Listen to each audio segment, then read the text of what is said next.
I would like to welcome everybody to the 5,552nd meeting of the Rotary Club of Chicago.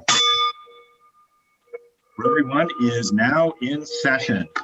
And so, as always, we start with our thought of the day, and I would like to turn the floor over to longtime Rotary One member, my friend, Ted Nebel. Ted, the floor is yours. You may be on mute, Ted. There we go. Okay.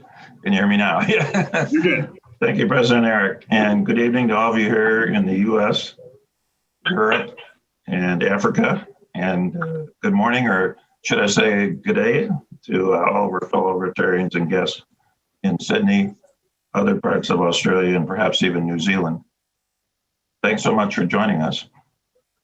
I was privileged to spend about 19 days in Australia and New Zealand in late 2015 and early 16. I flew out of LA on Christmas night in 2015, landing in Sydney 14 plus hours later, and it was then Sunday morning, December 27th in Sydney. Of course, I stayed through New Year's Eve to see the most spectacular fireworks show I've ever witnessed. So those of you who had not been there, and you have to be sure to add that to your bucket list. Sydney is a beautiful city full of friendly people, and the separation of everyone into zones to watch the multitude of fireworks spectacles is a tribute to the cooperation and organizational skills of the city and its governing officials. I also wanted to pay tribute in memory of Chris Jocelyn, who's a late Rotarian whom Marga Hugo put me in touch with. And Chris showed my friend and me around. He was a magnificent man and Rotarian, and unfortunately passed away last June. Turning to Rotary, President Holger's theme this year is Rotary opens opportunities, but I especially like the illustration of the partially open doors representing this theme, and particularly the red door and the blue door.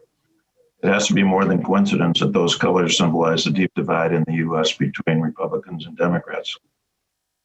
My thought for today is that we need to open those doors wider, to go inside that room or space behind, to meet with others, discuss our differences, and perhaps even reach an understanding, even when we may not agree. Let's compromise. When we induct a new member into Rotary, one part of our welcome speech states that, quote, Rotary is not a political organization.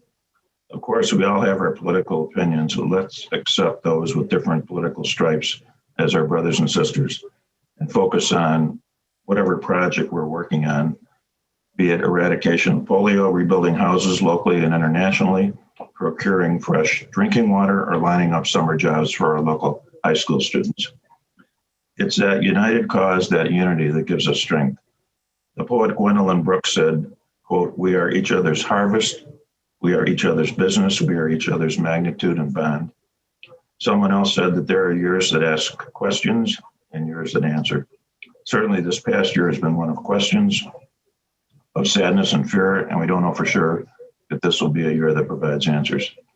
In his inaugural address last week, President Biden said that without unity, there is no peace.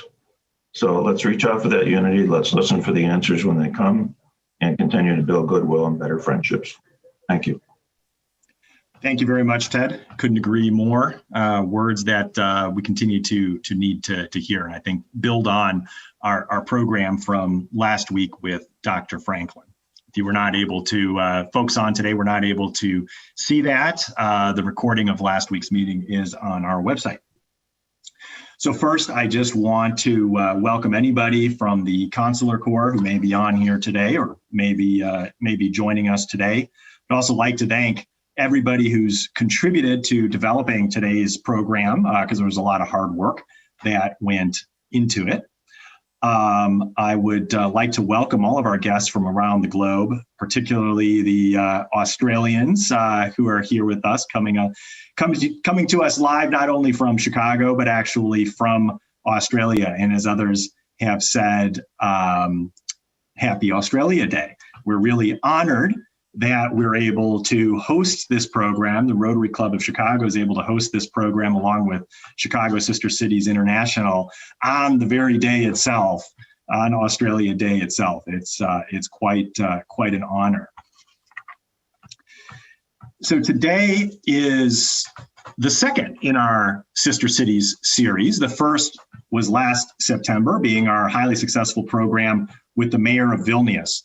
The concept of Sister Cities and the concept of today's program reminds us the strength of global connections and the power of diversity. It is diversity, after all, diversity of backgrounds, nations, ethnicities, religions, genders, points of view, and ideas that make this city what it is, that make it the economic and thought leader that it has always been, make it a vibrant and exciting city in which to live, a fact, by the way, which no pandemic will change, and provide the foundation on which its future success is being built. And it's important to me that our club, the Rotary Club of Chicago, be one of those builders. So I'd like to start today's program with a few words from our co-sponsor, Chicago Sister Cities International. We have a strong partnership, not just with this program, but with other international events and activities, some of which you'll hear about today.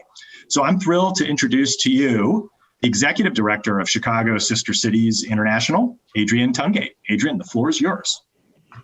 Thank you so much, Eric. It's such a pleasure to be here. And happy Australian National Day, everyone. Thank you for celebrating with us. For those of you who are joining us from Australia, I'm very jealous right now. I saw that might be a little bit rainy where you are, but we're in the middle of a snowstorm. So I wish I was joining from Sydney as well. It's such an honor to be here. When Eric, David, and Don approached me about partnering with the Rotary One on the speaker series, I really didn't have to think twice about it. Sister Cities and the Rotary Club share very similar missions of uniting people across the world and in our communities. And we believe that the more that individuals know about each other and understand each other's similarities and differences, the more peaceful the world will be. So Ted, I thought your remarks are very beautiful and on point for our working together. Chicago Sister Cities International is a part of World Business Chicago, which is the city's economic development agency that focuses on bringing jobs to Chicago through inclusive economic growth, supporting business, and promoting Chicago as a leading global city. Our team administers the city's 29 sister city partnerships around the world. Chicago signed its first sister city with Warsaw, Poland in 1960, and Sydney is our newest sister city, joining in 2019. And that was a huge relief to all of us, as Australia was a huge missing piece of the map for our sister city program. Chicago has the largest and the most active sister city program in the United States, and we focus on education, culture, business, and best practice exchanges. I hope that you'll join us for some of our upcoming programs. That includes a monthly Discover Our Sister Cities series, upcoming Tech and Entrepreneur Networking Exchange, and our annual Global Youth Ambassadors Leadership Summit, which will bring teenage girls together virtually from Chicago and our sister cities to discuss activism, leadership, and advocacy. It'll take place in July, and applications are open now. So please if you'll share it with any 14 to 16-year-old girls you may know in Chicago or Sydney. Jess and our team will drop the link here where you can find out more about it. And I'd really like to thank the Rotary Club for helping to share about this great event, and especially those of you who have taken on mentoring our students in the last cohort. It's really meant a lot to them to have that support. Chicago Sister Cities International has 600 amazing volunteers, many of whom are Rotarians and many of whom have joined us here today on this call. Our volunteers are citizen diplomats who are passionate about both Chicago and the sister cities that they represent. They're citizen ambassadors. They love connecting in every different way that we can between our great cities, and we really can't do our work without their support. A couple of us here today will do a couple of shameless plugs today for you to join us as a member of the Sydney Committee. And it's really important to us when we sign a sister city relationship that they're strong and active, real partnerships, and not just pieces of paper that people sign and file away. It's a very active organization, very grassroots, and a lot of work, very fulfilling work goes into building those partnerships. So as we grow and strengthen the Sydney Sister City Partnership, I'd like to thank and acknowledge Consul General Bushby. Thank you for your support in helping us grow. Thank you to our counterparts in Sydney, and many thanks to our founding Sydney Committee members, Rebecca Croft, Kelly Page, and Morgan Roy. And I hope that many of you will join them in the fun. Thank you. Thank you so much, Adrienne. And thanks for also mentioning the Global Youth Ambassadors Leadership Summit. We were proud to be able to participate in that as volunteers this last year. And we've been pushing that out. We started pushing that out this week in our newsletter as well. So we're doing. Oh, wonderful. Thank you. You're welcome. You're welcome.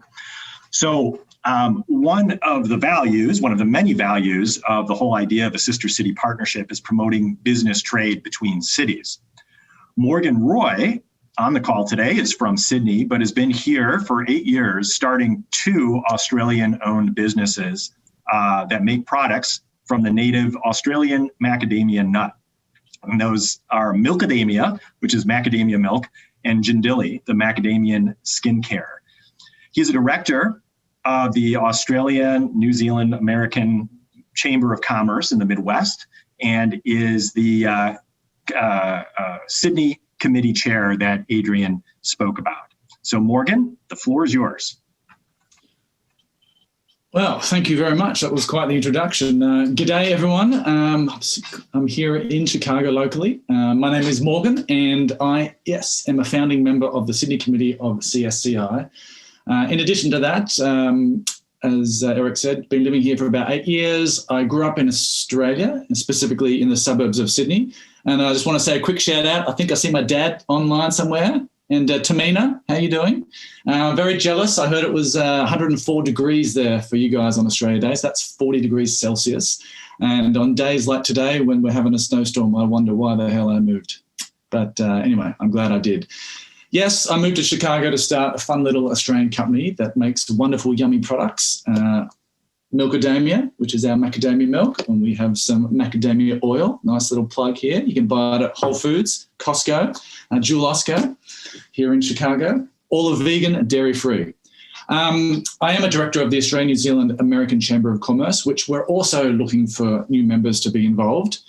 We are the official chamber, a business chamber here in Chicago that represents many Australian and New Zealand businesses.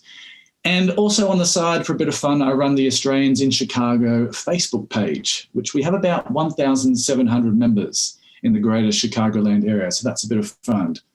I was told I had to list something fun about myself. I'm hoping to visit all 50 states of the US while I live here. I'm currently sitting at 46, and 24 of those I've ridden through on my trusty Harley Davidson. So very proud of myself.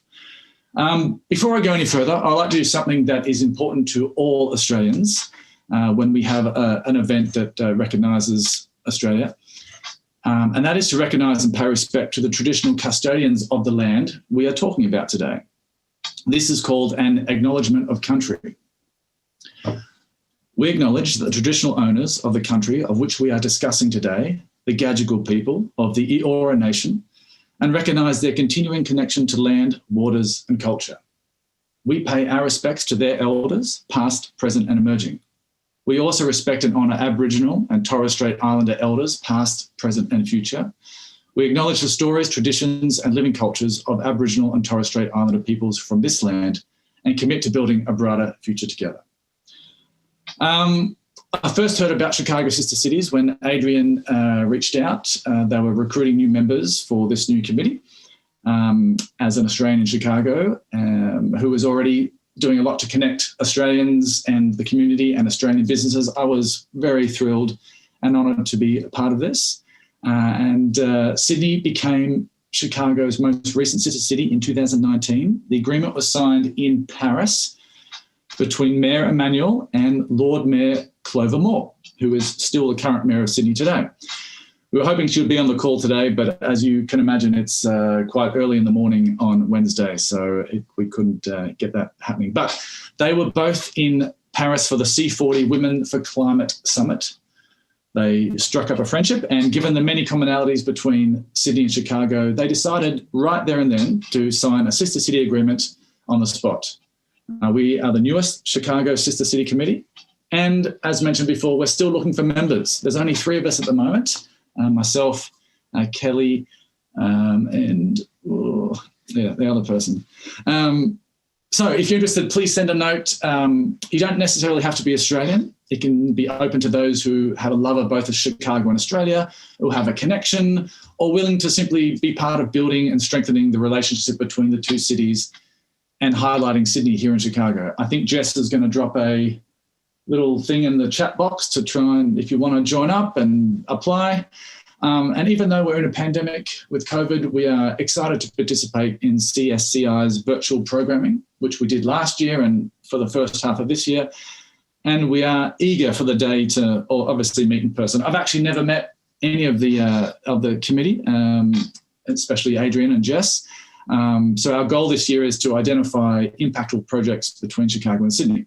So thank you all for being here. Usually Australia Day celebrations here in Chicago are either a fancy black tie ball or maybe going to a local bar to catch up with the Australian football team here. But this has been a highlight for me, and spending it with you guys and some of the other Aussies out there online. And on that note, I'm going to crack a nice Foster's and put another shrimp on the barbie. Thank you. Thank you very much, Morgan. That was wonderful. We already have people posting in the chat box that they're interested in joining the committee. So we have the link in there, Just as posted it. So folks, feel free to click on that and sign up if you're interested. And also, hello, Morgan's dad. Thanks for joining us today. So now I'm going to pass the floor over to our program's co-chair and our very own conduit into Chicago's diplomatic corps, Mr. Don Gardner. Don, the floor is yours. You may be on mute, Don.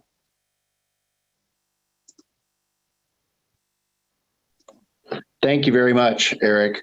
Appreciate the introduction, and wanted to just mention a few things as far as the comments that have already been made. Morgan, as you know, I was a director of the Australian New Zealand Chamber of Commerce in the Midwest for about a year as well, and as a member of the Milan Sister Cities Committee, which is the second sister city agreement that was signed by Chicago. I will be more than happy to help in any way possible to continue to forge the relationships that you have already developed in your committee between Sydney, Australia, and Chicago and the United States.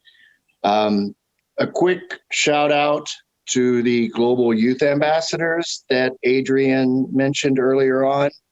My daughter, Ileana, who was the president of the Interact Club at Northside Prep. She formed that club last year. She participated in this Global Youth Ambassadors program for 2 weeks, and it is a very formative experience for young women and a great way for people to connect. Finally, Ted, the comments that you made during your thought for the day were remarkable, and I take these as an introduction in today to our Consul General of Australia in Chicago, David Bushby.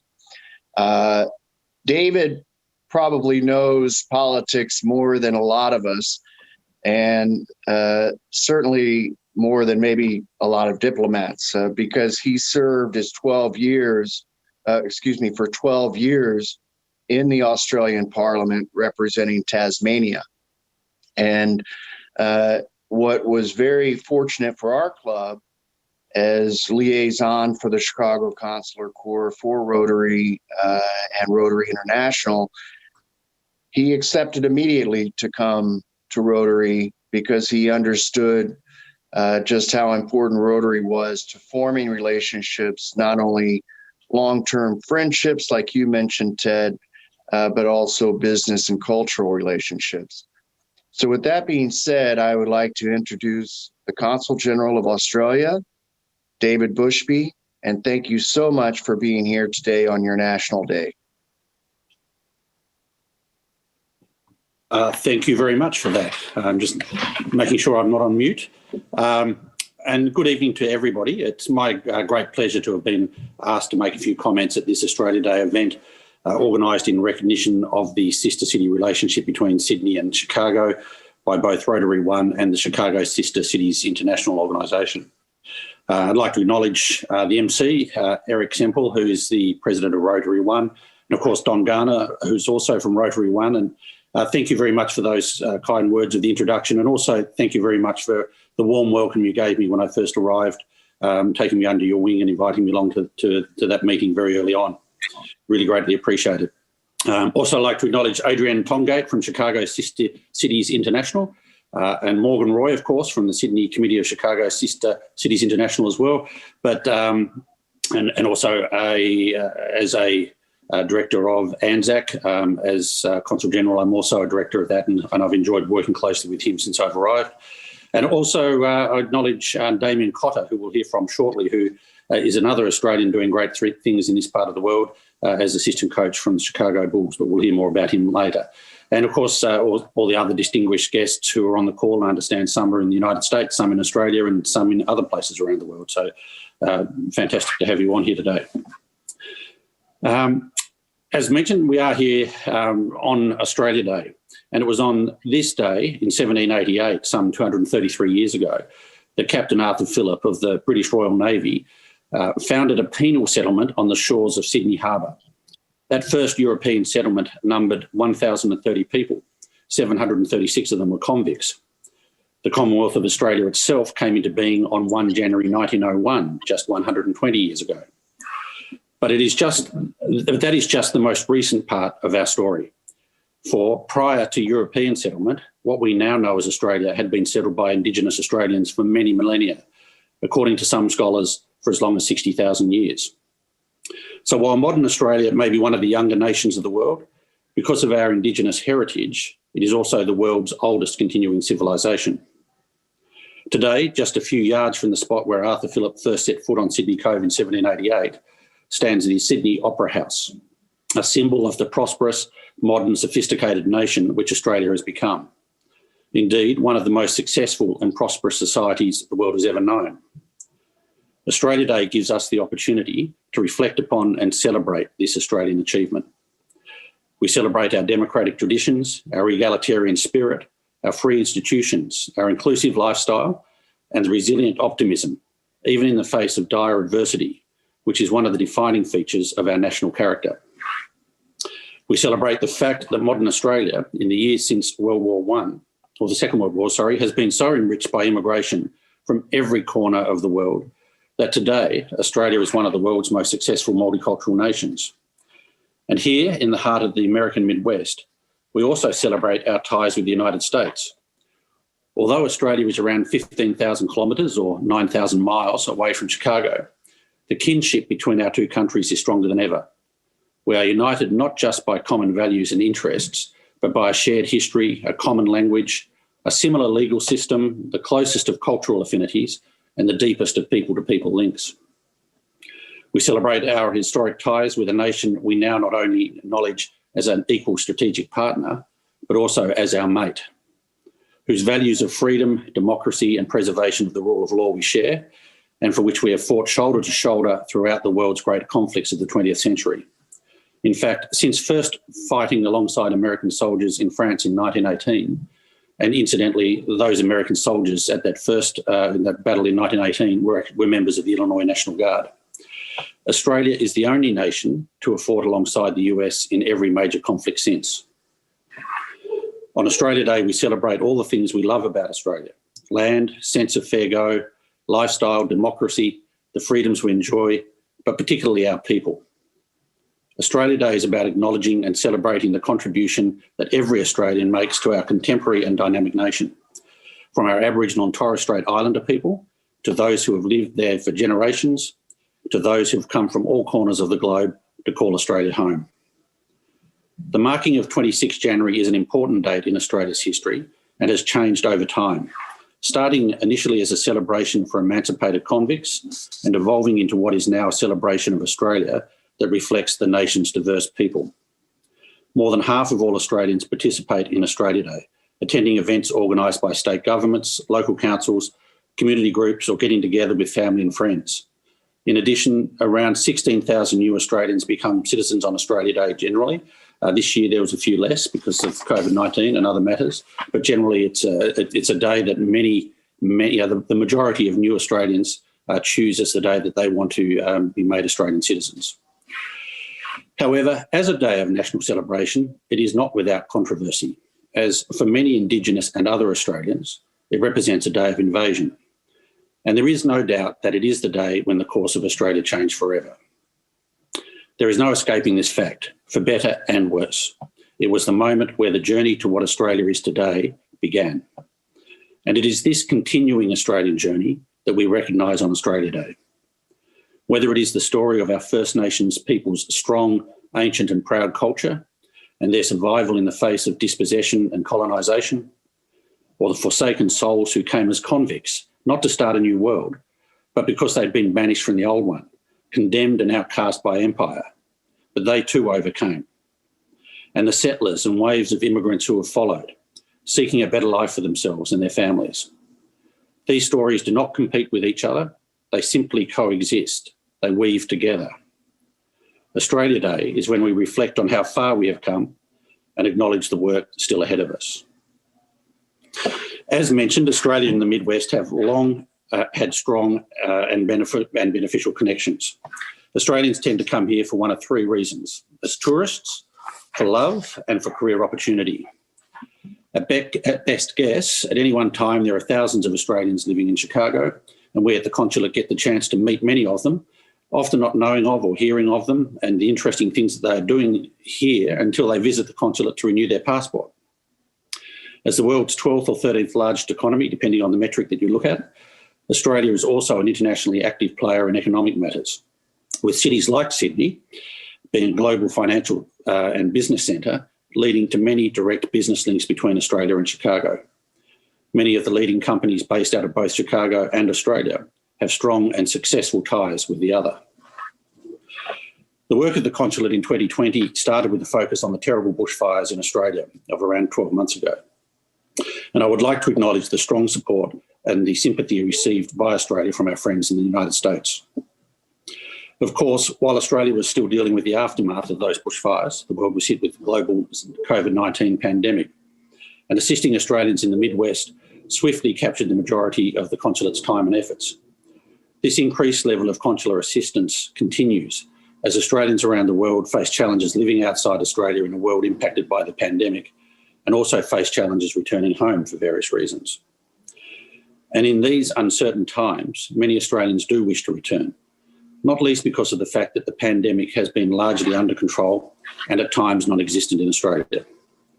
In a country of around 26 million people, we've recorded less than 29,000 cases of COVID-19 and less than 1,000 deaths. For much of the time since the pandemic began, we've been in the fortunate position of having no community transmission of the virus, although there have been some occasions where it has gotten into the community, not least a major outbreak in July and August last year based out of Melbourne that led to around 20,000 of our total 29,000 cases. But importantly, in each instance, we've been able to get it back under control and completely eliminate the community transmission of the virus. In terms of vaccines, we are acknowledging that much of the rest of the world has a greater need than we do, and as such are not looking to start rollout until late February. Eventually, all Australians will be offered a vaccine at no cost to them. Of course, like the rest of the world, the pandemic has hit Australia's economy and people's livelihood. So the other main focus for the consulate this year will be on working with the Midwest to foster greater and stronger business ties to help our respective economic recoveries from the impact of COVID measures. So it's been a great pleasure to be able to be online with you all tonight and to celebrate the modern, diverse and successful nation that is Australia and our strong mateship with Chicago and the Midwest. Thank you to you all and stay safe.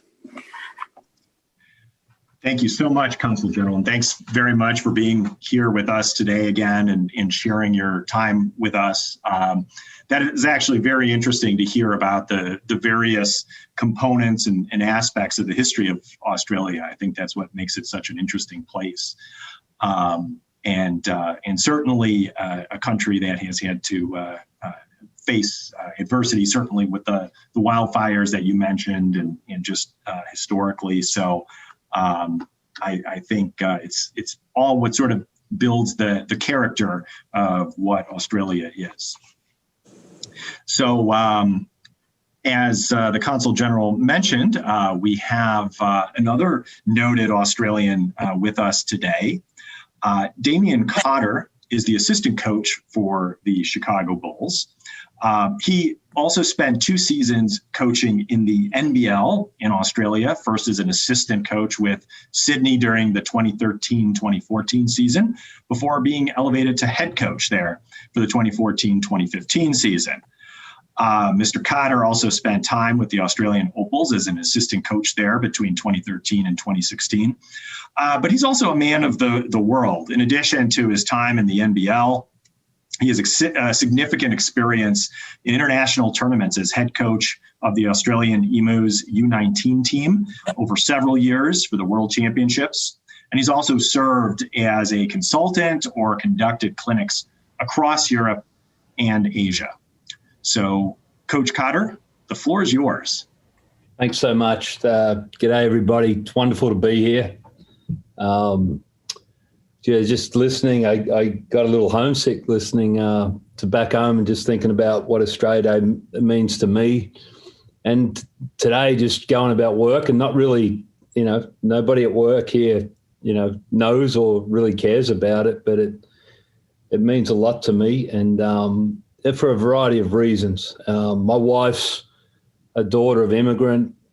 I love the diversity angle, and I've been quite fortunate to travel extensively in the last 10 years with my job. And I want to talk a little bit about what sport gives people. And also I want to talk both about the two cities, what Sydney and Chicago mean to me in relation to the sister city. But I'm just a knockabout lad. I'm from the outer eastern suburbs of Melbourne, and to sit here and talk with everybody about what basketball's given me, it's given me an education that you could not design by any chance. I've been to a lot of the continents. I've done a lot of community work. My last trip when I worked for FIBA in the summer, and that was a regular thing. But my last trip was through Southeast Asia, where I visited Singapore, Philippines, Laos, Vietnam, Cambodia, Guam, and massive cultural differences. And what you start to realize is how lucky and fortunate you are. And with that comes responsibility that you must contribute to your community, not just to where you live in your backyard, but also contribute to the global community, because the world's quite small now. And it's crucial that people, especially now with the pandemic, really look inside themselves and see what they've got from an altruistic standpoint, what they can provide their community from the goodness of their hearts. And, I look at the Bulls, and we're at the pointy end. We've got a lot of young people, and we've got a lot of guys that do a lot for their communities, and it goes unnoticed. Another part of the Bulls is the multiculturalism. We have a guy from Finland, we have a guy from France, we have a guy from Czech Republic. So when we get together, it's us versus the Americans, and we have a lot of fun with it. But when you talk to people about that, we all have similar situations, and we all really care about the community that we're a part of right now. And when I left Melbourne to move to Sydney, it was the first time I'd really made such a big commitment. I worked at New South Wales Institute of Sport. I was responsible for nurturing young talent into professional ranks. I lived in Alexandria, and a wonderful community, strong Indigenous community there. I got involved with that community as a basketball coach. And you never know. You're always getting watched. You're always getting evaluated, and you never know the impact that you have on your actions. And, for us as leaders and people that want to get involved with community, you can never downplay just a simple conversation with somebody. And I've been quite fortunate with the opportunities that have been given me to travel. And I really urge people to get involved, and both cities are wonderful. When I moved to Sydney, I threw my Victorian roots away as far as football teams went, and now I'm a South Sydney lad, and I follow GWS. It was a wonderful community here in Chicago. They love their sporting teams as well, and I just feel if you can get involved with the sister cities, the two great cities, the two great countries, and I'm starting to waffle a little bit. I've had a long day, so excuse me for that. But I urge you all to enjoy the day. To my fellow Australians back home, it's no joke, the snowstorm here. I'm not looking forward to walking to my car. And happy Australia Day to everybody. And thank you very much for having me on and speak. Thank you so much, Coach Cotter. It's a privilege to have you here with us today. So if folks have questions for any of the speakers that we've heard from Chicago sister cities, or from Consul General Bushby, or from Coach Cotter, please type those questions into the chat box. We have a first question, which I think I'm going to point to you, Consul General Bushby, which is, when can we travel to Australia? Yeah, you're on mute, Consul General. That is a very good question. At this stage, it is unclear when non-Australians will be able to travel. That, as it currently stands, the border is closed, and only Australians are able to travel there. And even then, logistically, it's difficult because there are arrival caps in terms of how many international arrivals can happen a day, which reflects the need for everybody who arrives to be quarantined.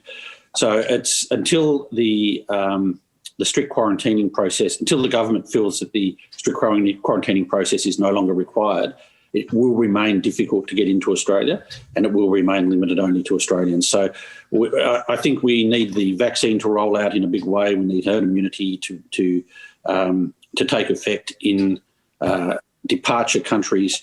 And once that starts becoming clear and the risk is clearly mitigated by changes in the world from where we are today, then I think they'll look at opening up again. But I think realistically, we're looking at many months, and probably, I would think, best case scenario later this year, the second half of this year. Thank you. And actually, a follow-up question that I have for that is, I have not personally been to Australia, so shame on me. But one of the elements of that has made it challenging for me, or maybe put it off, has always been the distance and the fact that you had to connect on flights to get there. But I think one of the great developments over the last few years has been direct flights from Chicago, both to New Zealand and to Australia. But unfortunately, I know with the pandemic, a lot of airlines have cut flights down. What is the current status of the direct service to Australia? Is that still there? And if not, will that be coming back when the pandemic wanes? The vast majority of options of flying into Australia disappeared with the pandemic, unfortunately. And the direct flight from Chicago, which was going to fly to Brisbane, was due to start in April of last year, and it never actually took off because of the pandemic. So that particular service didn't start. I believe that it was also due to have actually been up and running in the early 2000s, and I think it was SARS. It might have been the global financial crisis, but another major, beyond the control of anybody, the airline's ability to deal with, knocked that off the first time. This has knocked it off the second time. I was talking to a Qantas executive a month or so ago, and I was telling them the third time lucky. Next time you try, it'll actually get up and run, and it'll be good. So at this stage, it isn't up and running. They still hope Qantas, it was going to be put on by Qantas. They are still very hopeful of doing it once the pandemic is, once we're through and on the other side of the pandemic. But until then, there are some flights run by American, United and Delta that fly from the west coast of the US into Australia. But at this stage, only Australians, with some very limited exceptions, are entitled to fly into Australia because of the border closures. Got it. Thank you. I'm going to direct the next question to Morgan, just because I saw him opening up a can of beer, but any of our Australian guests are welcome to answer this one. Where would one go in Chicago if one were looking for an authentic Australian restaurant or bar? Good question. It's actually getting harder to find good Australian beer. As much as you guys think this is our national beer, I've actually never bought this in my life before today. Morgan, I've actually got a bottle of Bogue's Premium here. Well, you've got connections to get that in the country. Yeah. But there is an Australian restaurant up in Lincoln Park near Lakeview. It's called Barangaroo's, and it serves quintessential Australian snack food, like what you guys here have in Chicago. You have hot dogs. We have meat pies, and they make meat pies and sausage rolls and some very famous Australian desserts that we call lamingtons and pavlova. So it's called Barangaroo's. It's on Sheffield and near Belmont, I think. Yeah, Belmont. Yeah, so that's kind of the only place we can get that kind of food. There is another chain of cafes called Goddess and the Baker. It's run by an Australian lady called Deborah Sharp, and she has, I think, 3 or 4 locations throughout the city, and they sell great coffee and also some very popular snack foods that we have in Australia. So that's called Goddess and the Baker. So that's pretty much it. Goddess and the Baker is great. I have been there before. Barangaroo's, I've not been there, but it's very close to where I live, so I will check it out. Damien or David, do either of you have any additions to that list? I don't have any additions to that, but I can actually admit that I, in the spirit of Australia Day, had a meat pie from Barangaroo's today for lunch. So I picked it up at the weekend and heated it up here and had it for lunch. Nice. Very good.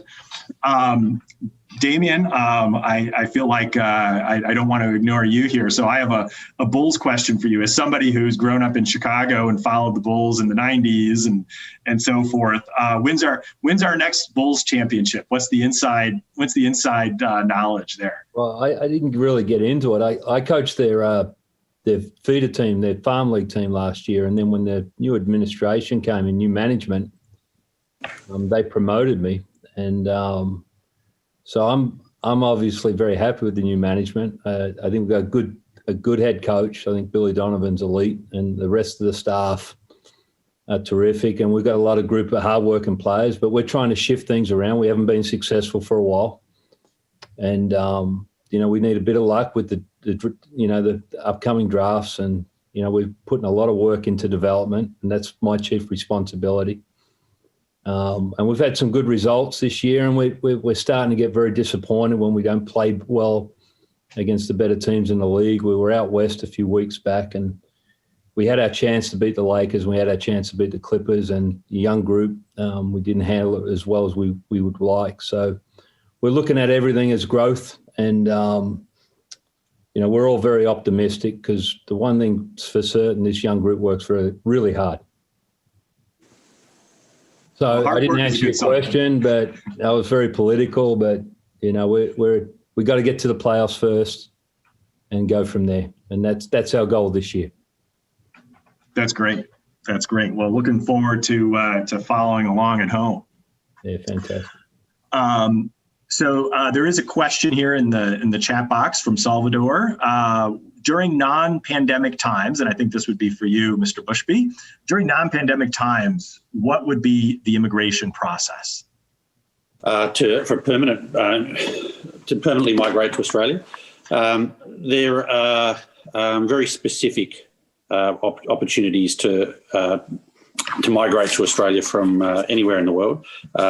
It's not an open door, and you need to qualify for one of the array of visas that are available, which certainly for younger people, there are working visa opportunities that exist between the United States and Australia for a permanent migration or a migration with a right to work, much more limited opportunities, in the same way that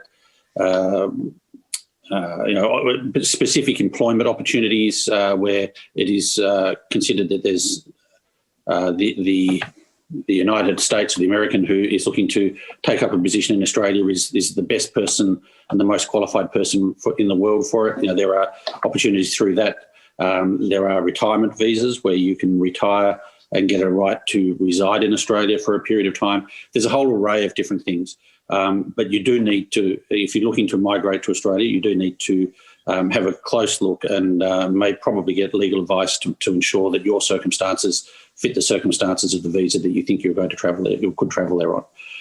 You do need to meet those requirements. It's not an open door. Got it. Thank you for answering that. And then maybe I'm a single guy. If anyone wants to marry me, I could get you. Well, of course, that is the other option. Yes. Yeah. Going rate's $50,000. Okay. Thanks, Morgan.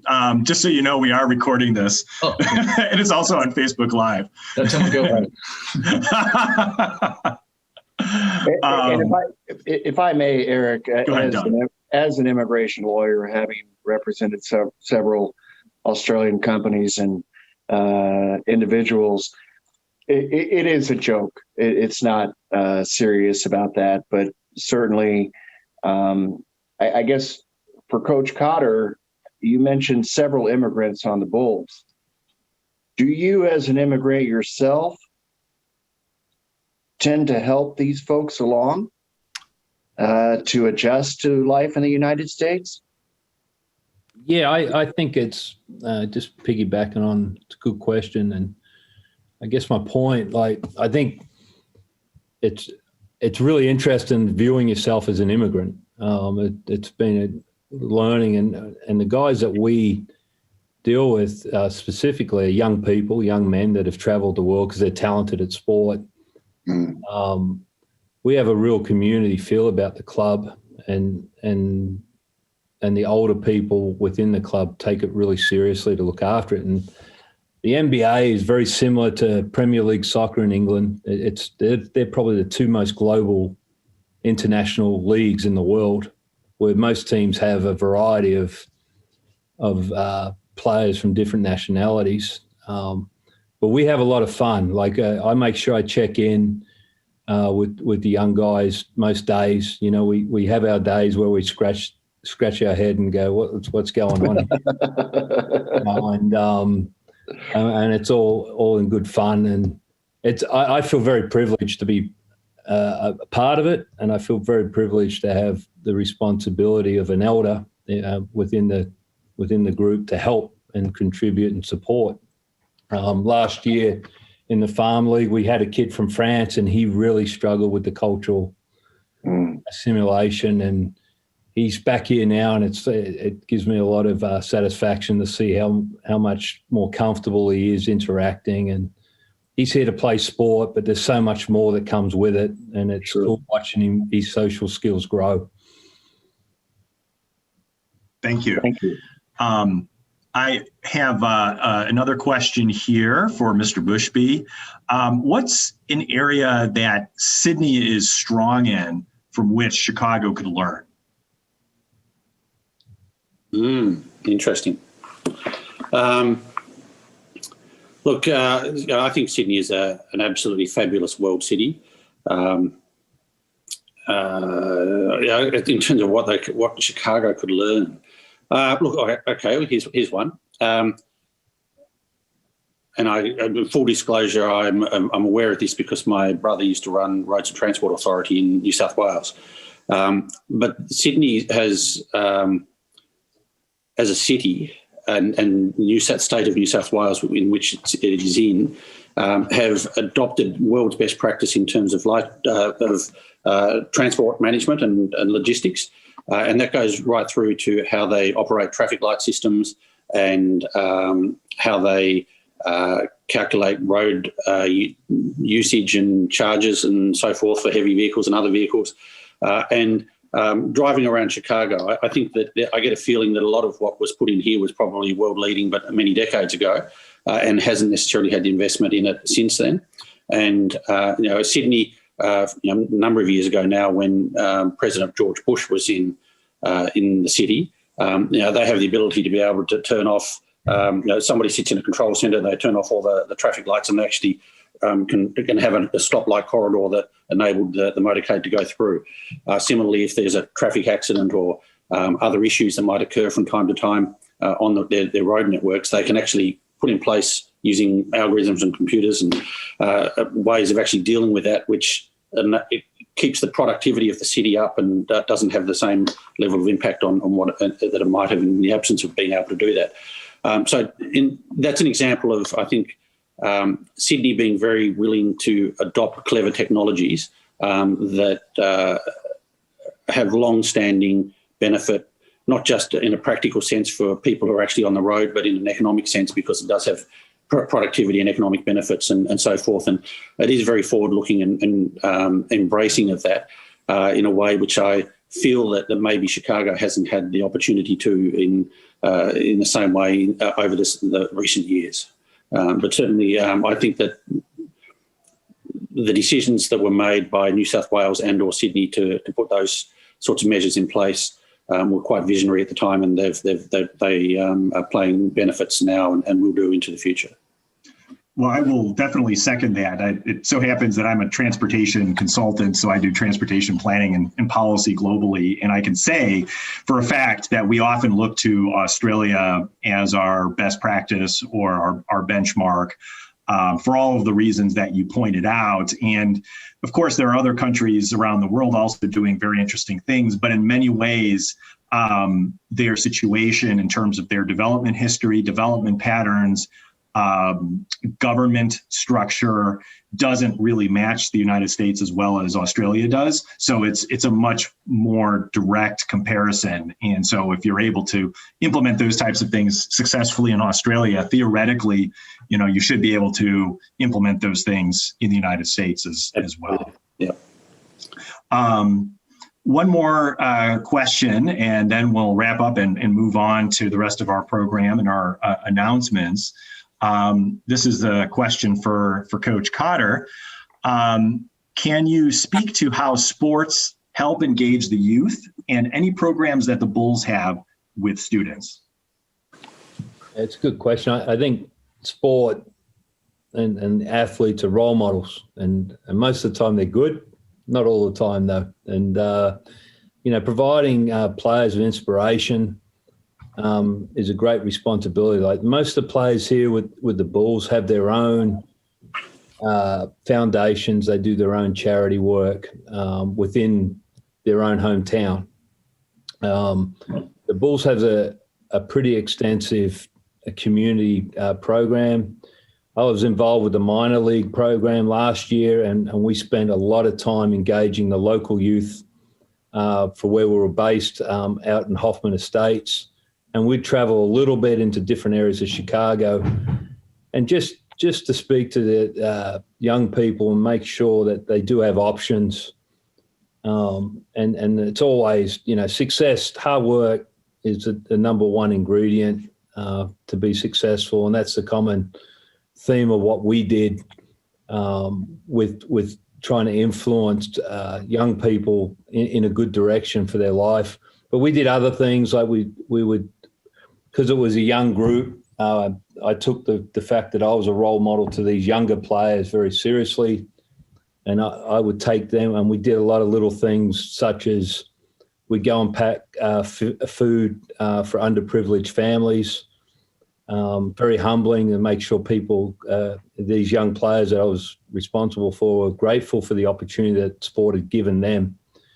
And the responsibility was, hey, you've got to give back as well. And the minor league did a tremendous job at doing that in twofold, is making the young players become grateful and aware, and also using those young players to become positive role models in the community. Great. Well, thank you very much. And we certainly appreciate that. Helping the youth of Chicago is certainly a priority for the Rotary Club of Chicago. So we're always happy to hear other organizations doing that as well. As we wrap up here, I did want to share that multiple people in the chat box wanted to make sure that I congratulated Sydney on the great job that they did hosting the Rotary International Convention in 2014. So kudos to Sydney for that. A lot of fond memories there amongst our Rotarians. We want to make sure to give a nice little gift to all of our speakers with us today. It's a very, very small token of our appreciation. It's a small candle, and it's from a community-based organization here in Chicago. All proceeds from these candles support an organization called Bright Endeavors. Their mission is to empower young moms by providing transitional jobs and professional skills training. So this not only helps those young moms, but obviously it supports their kids and ultimately their community. So these will be in the mail to all of you shortly. I hope everybody gives a nice virtual round of applause for Adrian, Morgan, Damien, and David today. Thank you very much for joining us. It's been a pleasure. You're welcome to stick around for as much of the meeting as you like. If you need to go off and drink that Foster's or better, more authentic Australian beer, we understand that as well. Thank you. Thank you very much. Yeah, thank you very much. Thanks, guys. Really appreciate it. Thank you. Council General, this is Nettie Lasco. Happy National Day. Thank you very much for that. Much appreciated. On behalf of my boss, the Attorney General, and on my behalf. Appreciated that. Very much like hearing that. Thank you. Thank you so much. Okay, well, we have many wonderful guests with us here today. It's a long list. We don't unfortunately have time to go through everybody, but there is a club I wanted to highlight today. It's a club with which the Rotary Club of Chicago has had a long-standing relationship and partnership, and that's the Rotary Club of Hiroshima West. So I would like to introduce to all of you the Liaison Officer for Foreign Relations for the Rotary Club of Hiroshima West, Mr. Hiro Suwa. Mr. Suwa, the floor is yours. Well, thank you very much, Eric. Hello, everyone. Well, today I will talk a little bit about my club and its relationship with Rotary Club of Chicago. I'm a member of the Rotary Club of Hiroshima West. I'm a liaison officer to manage the relationship with foreign Rotary clubs. And I always appreciate the heartwarming treatment you give to us. I'm a strategic consultant, and also I own a small Japanese restaurant where I sometimes cook some Japanese dishes by myself. But my friends who know my background don't believe I cook myself, so they call me air chef, like air guitar. What is that? Barangaroo's Australian meat pie. Must be very good, but don't forget Japanese traditional food in my restaurant. Well, I had been in the States for 11 years. During my stay, I lived in Pennsylvania, Illinois, Michigan, and Seattle, Washington. I have been a Rotarian since I joined the Rotary Club in Illinois in 1998. And when I went back to my hometown, Hiroshima, I joined the Rotary Club of Hiroshima West, which I currently belong to. The Rotary Club of Hiroshima West was established in 1970, and it has about 90 members right now. We celebrated the 50th anniversary last year. Well, the relationship between the two clubs began when my father, Akito, he's a member of the Rotary Club of Hiroshima West and the past district governor. Well, he and I visited your club's meeting in September 1997. It's 23 years ago. At the time, we met late Mark Harashima. Well, he was a good person and I miss him very much. Since then, just the friendship between the two Rotarians has resulted in the friendship between the two clubs. And I think it's very, it's just great. In 1999, 2 years after the first visit, your club gave the Hiroshima West a commemorative shield and a video message from the President Susan Button to celebrate the club's 30th anniversary. In return, my father and I visited your club again, and on behalf of the Hiroshima West, we gave a big rice scoop made of wood to your club, to the Chicago club. It's a well-known product of World Heritage Miyajima, located in Hiroshima. President John Albert introduced us and the scoop in the club's meeting. Well, I don't think that you actually use it to have some steamed rice because it's too big for that. But it is said that the bigger it is, the more you gather happiness. When I visited your club later, I saw the big wooden rice scoop in your office.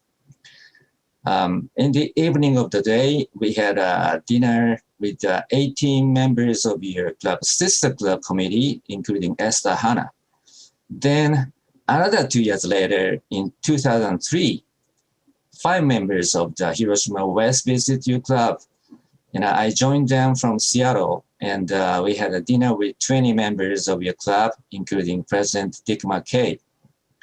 Then next year, Robert Knuffer, he was the president-elect at the time, he visited our club. Then in 2005, we received an invitation for the centennial anniversary of your club, and 2 members of our club attended the ceremony. And recently in 2015, we planted a tree in Hiroshima to celebrate the 45th anniversary of the club with a donation from the Chicago club. Then we donated some for you, Chicago club, to plant the tree at the Centennial Park in Chicago. Well, there are some more events showing that the friendship between the 2 clubs. Unfortunately, we are now in the middle of the COVID-19 pandemic, and it influences many aspects of the activities as a Rotarian. But I hope in the near future, we can directly say hello to each other with a big smile, and hopefully work together in some meaningful projects. I believe the friendship can be an excellent fundamental for them. Well, you're always welcome to visit Hiroshima. I'm treating you with some Japanese dishes I cook. It's not a joke. Well, thank you very much. Well, thank you very much, Hiro. And I think we will take you up on that offer. I apologize that we haven't been able to travel out to your club recently because of the pandemic, but we certainly look forward to coming out there again. Our immediate past president, Marshall Schmidt, sent me a note while you were speaking just to say that Hiroshima West was one of the friendliest clubs that he had encountered, and that he appreciates the extent to which you value that relationship, and we value that relationship as well. Thank you. I also wanted to say that independent of Rotary, I actually have visited Miyajima. I've been there. It's a very beautiful island. I stayed at a small inn on that island. It was really a wonderful experience. So, well, thank you for being here with us today. You're always welcome to join. One nice thing about the pandemic is that we meet over Zoom, and so you can join whenever you like. Please be our guest again in the future. And if you have some interesting meetings, please make sure to share them with us so that myself or another person of our club can join as well. All right. We have numerous announcements here that I want to get through. Let's move on to some member successes. Like to promote our members whenever we can. So if you have a great accomplishment in your work or your personal life, share that with me and I'll share that with the club. So first, I'd like to congratulate member Nick Del Carlo, who's expanding his business to include a nationwide agile consulting practice with Modis. And the good news for us as Rotarians or other Rotarians in the district is he's looking to hire more experts in that space. So reach out to him or to the club. We can connect you, especially in this economic environment. That's welcome news. I also wanted to share that in recognition of Dr. King's birthday, a Safe Haven Foundation, which is run by our member, Nelly Vasquez Roland, released a new single called Peace. It's been a long time coming. And that song is available for download for $1.29, and 10% of the proceeds are being donated to a Safe Haven Foundation. There are some volunteer opportunities coming up. One of the great things that we've been able to accomplish as our club is to maintain volunteer opportunities for our members during the pandemic. The first volunteer opportunity is the kickoff of what we're calling the Rotary Virtual Reading Room. Now, this concept stems from the Easter Seals party that Lisa Russ organized along with Walt Stawicki and others to basically keep the Easter Seals Christmas party for kids alive this year, despite the pandemic. And a big element of that was reading to the kids and reading to them virtually. Turned out it worked pretty well. And so we've decided this is an easy volunteer opportunity for our members, wherever they're located, to be able to make a difference and an impact on the community. So we're initiating this first virtual reading room with children from a Safe Haven. And we're going to need 3 volunteers as well as an alternate to be able to join on Zoom and read a book.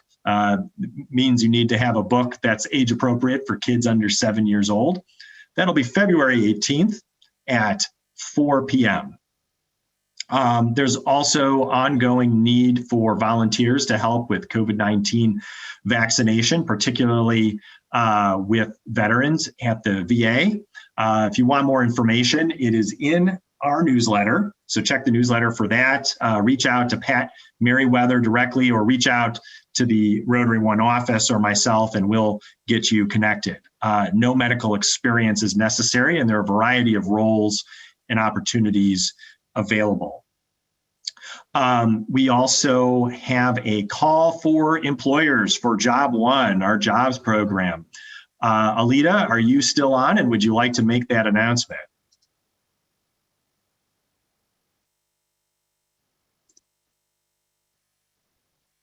Alita may have dropped off already, so I'll put the plug in here.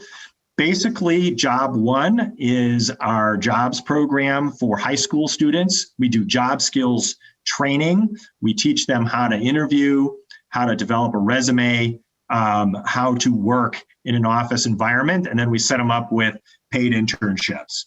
We did that even during the pandemic. That certainly didn't stop us.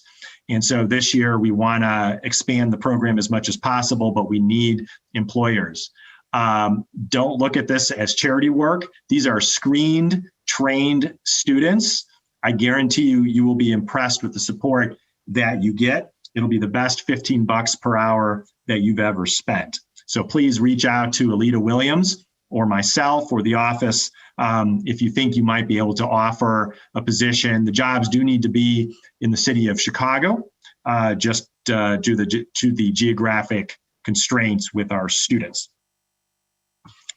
I would also want to draw your attention to the annual campaign, which is what, of course, allows us to do things like the Job One program.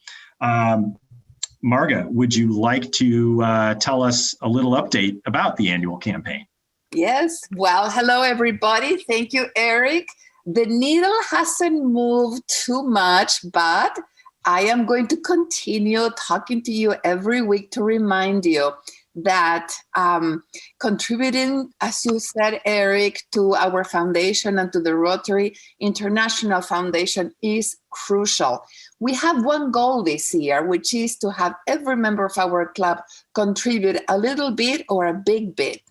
We're all together with this foundation. We all like to work together, and the money has to come from somewhere. Hopefully next year, we may be doing a fundraiser. Ideas are welcome, of course. But please keep sending your contributions. It is very easy.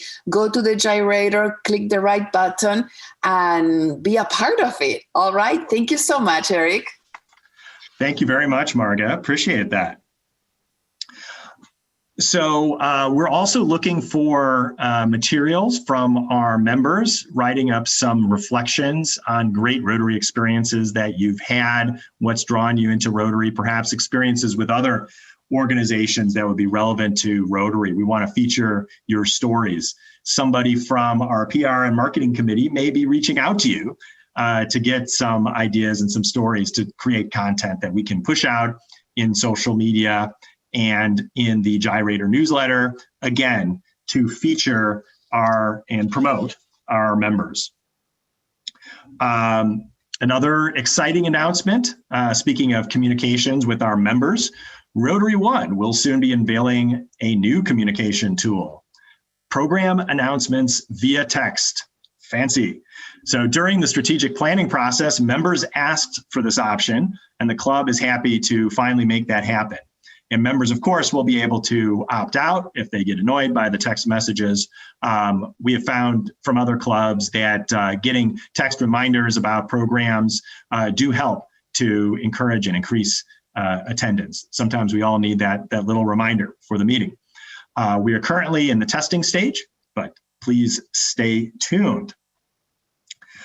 We have a lot of great events and meetings coming up, both for our club and for Rotary International and for the district. First is the Rotary Means Business Chicagoland chapter on Thursday, January 28th at 6 p.m. So this is basically kicking off 2021 with some business networking. So please invite a non-Rotarian professional who's part of your sphere of influence to attend this. There will be some breakout sessions. Grab a drink and join and build your professional sphere. Another upcoming meeting that's coming up from Region 36 is a webinar. And there's a series of webinars. We announced one last week, and there'll be one of these every week. But basically, this is for the region. Our club fits into a district, the district fits into a zone, and the zone fits into regions, somewhere up into the universe and galaxies and so forth. And the region is hosting this webinar on Rotary action groups and fellowships, opportunities for Rotarians to be engaged and advance professional or personal interests. And I think a meeting like that, a webinar like that might be very useful because many of our members don't know that there's this whole universe of opportunities out there beyond our club for Rotarians that can really add value to our life, particularly these Rotary action groups and fellowships. I'm going to turn the floor over to our Rotary International expert, Marga Hugo, who maybe can tell us 30 seconds about what a Rotary action group or a fellowship is and why would I want to join one? Okay, thank you, Eric, again. So I'll spend 15 seconds for the Rotary Action Groups, or RAGs, as we call them. We have them in different activities like human trafficking, water and sanitation, and go to the website and look at them as Rotary Action Groups, but they are essentially groups of Rotarians that are interested in a particular area of focus, and we have specialists, very talented Rotarians with deep professional backgrounds that are willing to help other Rotarians in their projects. The fellowships are for fun. As you know, it is a fundamental ingredient in being a Rotarian. So fellowships, you can join, I don't know, you can even start one if there is not one, but there is one about stamp collectors, scuba divers, yacht, those who like sailing or parachuting. I think there's one about parachuting, hikers, or so again, go to the website, rotary.org, and see all what there is there. I always say a Rotary Club is a springboard to everything else you can do with Rotary. So really, it is fun exploring, and feel free to contact me if you have any questions. Thank you. Thank you very much, Marga. And I just saw Liz Goggins post that they want to start a rum fellowship in the Virgin Islands. Please sign me up when you start that. We have a lot of other great meetings coming up for our club, particularly in terms of committee meetings. We love to see people participate in committee meetings. Anybody can participate. It's where the real decisions of the club get made. We have the Chicago Woman of the Year Committee meeting on Thursday, January 28th. Last year, we had to cancel the Woman of the Year event, but it is one of our signature events, and it will be moving forward virtually this year. And I think it'll still continue to be a great event. Also on January 28th, we have our Job 1 committee meeting. We need as many hands as possible. For that, we have community service on February 4th, international service February 11th, PR marketing on February 18th. And then the board meeting, which again, all are welcome to, is on Tuesday, February 2nd.